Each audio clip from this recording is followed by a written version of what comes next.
After months of trading jabs and going after one another on the campaign trail, President Trump and Joe Biden will face off tonight in their first presidential debate. And even though early voting has already started in some states, the two nominees will try to use the primetime event to make their case to the American electorate. So let us bring in CBS News campaign reporters Nicole Sganga and Bo Erickson. Nicole, you have been covering the Trump campaign. Bo, you've been covering the Biden campaign. And Nicole, I'm going to start with you. So this debate, of course, comes as the New York Times has been dropping some bombshell investigative reporting about the president's finances, specifically his taxes over the last 18 years. And one of the things that we learned, according to the New York Times, is that he only paid about $750 in taxes the year that he was sworn in as the 45th president. I'm sure the campaign is expecting some questions on that, not to mention, you know, the many years before in which he didn't pay any income tax at all.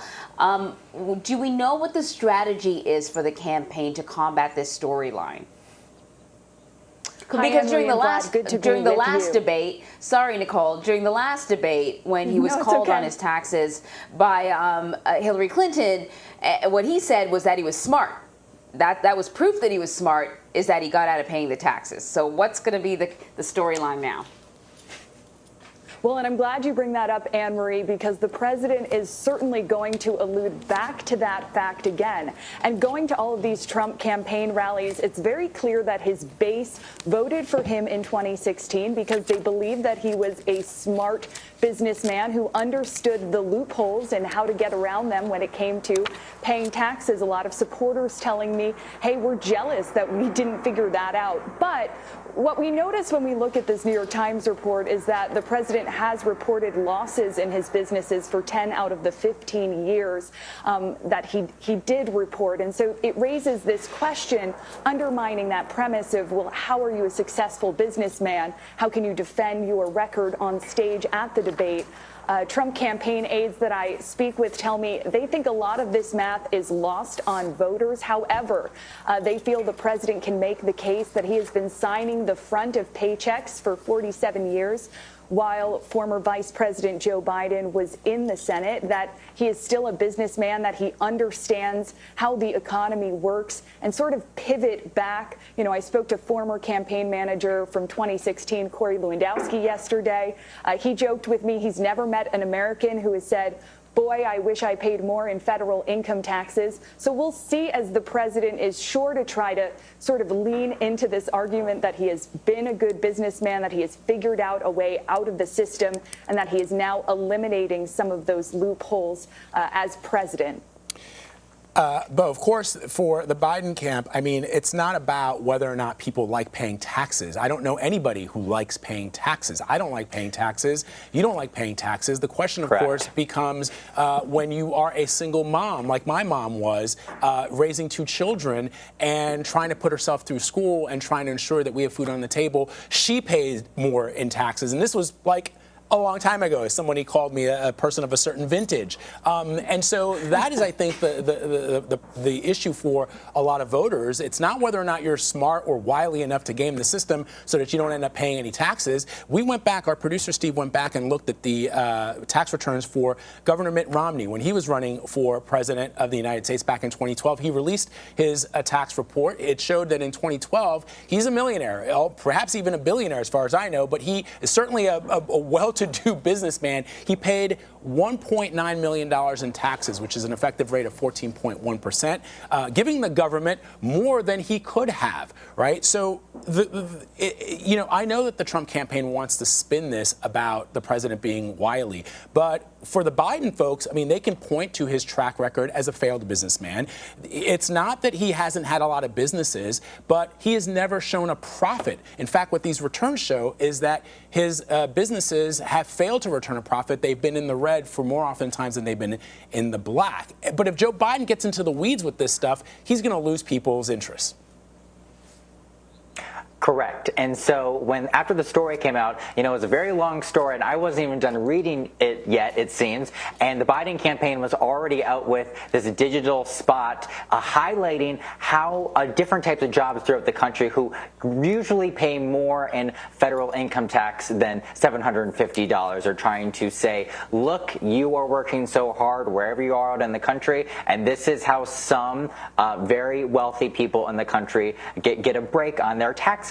On this tax return point, Joe Biden has tried to really pummel President Trump for the past about year and a half as he is on the campaign trail. Joe Biden himself released 21 years of his tax returns, and after all this happened, I actually went back to calculate his effective tax rate, and in 2017 and 2018, both Joe and Jill Biden paid about 33% effective tax rate for that, and that's about $3.7 million and $1.5 million, as the Bidens made a lot more money after their time in the vice president's house by writing books. Their income severely increased. But Joe Biden is going to definitely try to make almost this economic populist message tonight, going right after the billionaire Donald Trump. So with that in mind, one of the things that both men are going to be asked about is certainly the economy. And we know the president has spoken about how strong the economy was until the pandemic hit.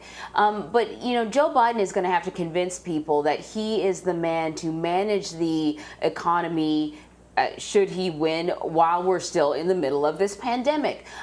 He's got a plan. Is there a concern, though, with the campaign that maybe the messaging is getting lost? This has been a struggle for Joe Biden for months now. They have tried several different messaging tactics to try to convince people that Joe Biden is the one who's best to lead the economy after this pandemic. They released those Build Back Better plans. That didn't cut it with the polls. And now they are trying this new element of messaging using Joe Biden's birth city of Scranton, Pennsylvania, saying that Joe represents Scranton and he is versus the Park Avenue crowd, hinting at President Trump and some other very rich people in this country. He is now even putting into words that he is against big corporations and, fighting for not the needs of billionaires. But it has not yet, really convinced people, at least when we look at the polls, that Joe Biden is best to lead the economy after the pandemic. He will point to for surely tonight that when both him and President Barack Obama left the White House, that there was a very good economy going there, and then he usually says that President Donald Trump slowly squandered it. This is sort of, I guess, for both Nicole and Bo. I mean, the notion that this debate will be like debates past. There have been a lot of look-back pieces over the last couple of days showing debate moments between, President Reagan and Walter Mondale and President Kennedy and President Nixon. And, during the 2015-2016 season, the 2016 debates, I watched as Hillary Clinton answered questions that were asked of her. And the president was asked similar questions, and he basically he's a salesman, and part of what he was doing was selling. And there was very little fact, there was very little, accurate information in what he was selling. But it appealed to a certain number of people. So I guess the question becomes, Bo, if Biden is going to treat this as an exercise in going tit for tat with President Trump, that's not going to work, because that's not how the president plays. If you say to the president, well, you only paid $750 in taxes, he's going to say, yeah, that makes me smart. And there's no way to actually get involved in a back and forth discussion with him. So I guess, are you hearing from them that they just plan to stay focused on the things that Vice President Biden would do should he be elected president to mitigate the pandemic, to turn around the economy, to fix immigration, to fix the police brutality that we've been seeing in our country?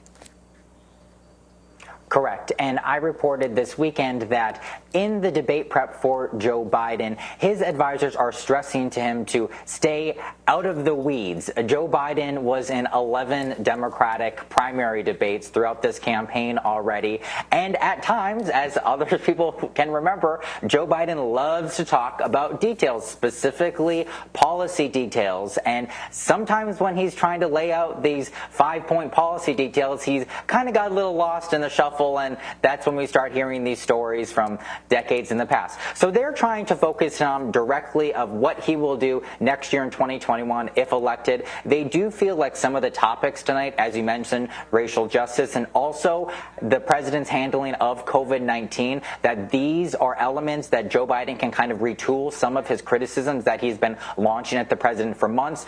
So they're saying that Joe Biden is, well practiced in these attacks and will see if he can make any type of dent in President Trump's record this evening. No corn pop stories. All right, Nicole and Bo, we got to leave you. Nicole, we didn't get a chance to talk to you as much, but thank you so much, guys.